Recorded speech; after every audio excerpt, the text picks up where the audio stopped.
If you're looking for the best camera for YouTube videos in 2024, here are the big things that you need to consider, along with our top recommendations for the best cameras for beginners across a range of budgets so that you can find the right camera for your YouTube filming needs. Now, when you're trying to select the best camera for you, the first thing that you need to work out is what your budget is.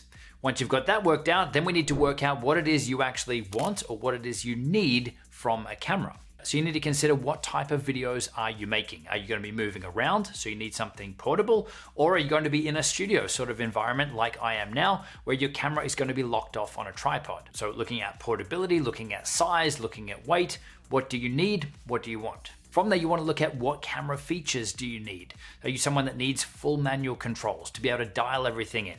Do you need a long battery life if you're going to be out and about? Do you need backup recording capabilities? From there, you consider the look and feel that you're after. Are you after something cinematic, something with that blurry background or shallow depth of field? What do you want it to look like? Then what do you need in terms of video quality? Are you happy shooting in 1080p or do you need 4K? Do you need higher resolution than 4K?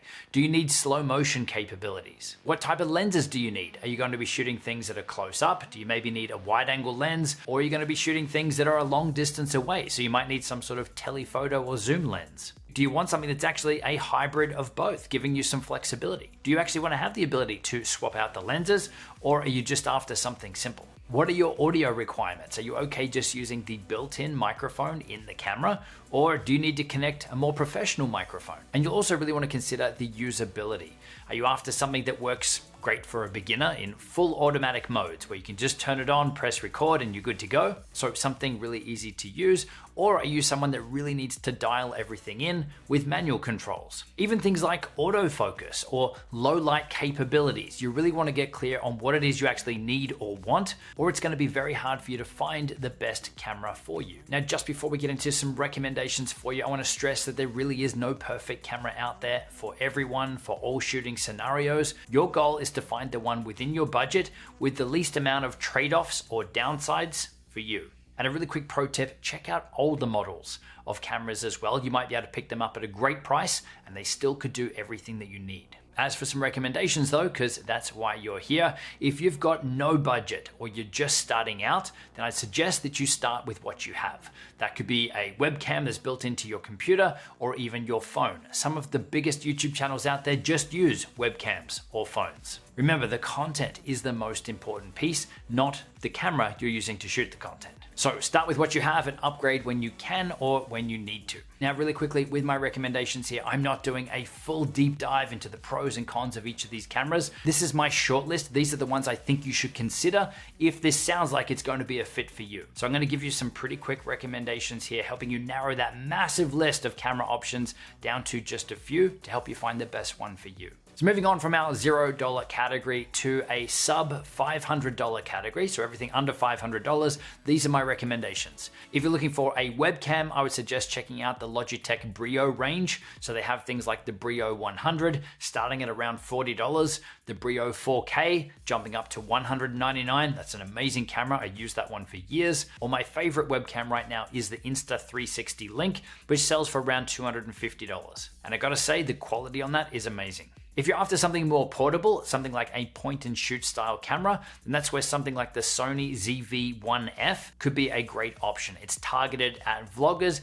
It's got a lot of features in there to make shooting videos and recording yourself really, really simple. And it's also got the added benefit of having things like great autofocus and really decent picture quality too. And it's currently selling for just under $500. Now, if you're after something more robust and more portable, then an action camera could be the pick for you. So this is where you've got things like a GoPro for around $400, the Insta360 Ace Pro, so they're equivalent of the GoPro, but I would say probably a little bit better, at around the $450 price point, or even a camera like the Insta360 X3, so a 360 camera, giving you a huge amount of creative control and creative options because it's recording all the way around. Now this is actually my favorite action camera, and this is something that lives in my backpack and travels with me everywhere. And don't forget to check out all the links we've got down in the description box. We do have reviews of some of these products, but we've also got a bunch of other tools and resources down there to help you too. Moving on to the next category, which is $500 plus. A great camera in this range is the Sony ZV-E10. This is a bit of a step up from the Sony ZV-1F because it's got interchangeable lenses. It's got some more features and controls as well, giving you, again, more creative options. And it comes in at around $700 without a lens, or you can pick it up with a kit lens at around $800. Again, this type of camera would be great for videos on the go and vlogging, but also in a studio environment and locked off like this. Another really popular camera right now is the DJI Osmo Pocket 3. This is a tiny little camera that packs a punch because it's got a built-in gimbal or stabilizer with it, allowing you to create really smooth, professional looking footage, and it's still a camera that's going to fit in your pocket. And these are currently selling for around the $520 price point. I personally wouldn't really use something like this in a studio environment, but if I was doing a lot of travel and vlogging and creating videos on the go, then this would be a great option. Now moving up beyond here is where we're typically unlocking a lot more manual settings, a lot more pro settings, interchangeable lenses, and overall more professional cameras, but that comes with the price tag too. So if you are looking for something more, then this is where something like the Sony ZV-E1 could come in. This is still small, it's still light, but it does allow you to do things like record at higher qualities, higher frame rates. So 4K, 120 frames per second at 10-bit. Which might mean absolutely nothing to some of you, but it's a much higher quality recording than you're getting in some of those cheaper models. And compared to other cameras like this, it's also got great inbuilt stabilization as well. But obviously this does come with a bigger price tag of around $2,500 with a kit lens, but you can also buy it without a lens, and you can obviously spend a lot more on your lenses too. And then for those of you that are on the more professional end of things, you're looking for a cinema style camera, then this is where I'd be considering the Sony FX30, which really starts around the $2,150 price point with a lens. Or if you're really serious, you could jump above that to its bigger brother camera, the Sony FX3, which is obviously going to jump up significantly in price as well. Now, I really want to stress here that these last cameras here really are only for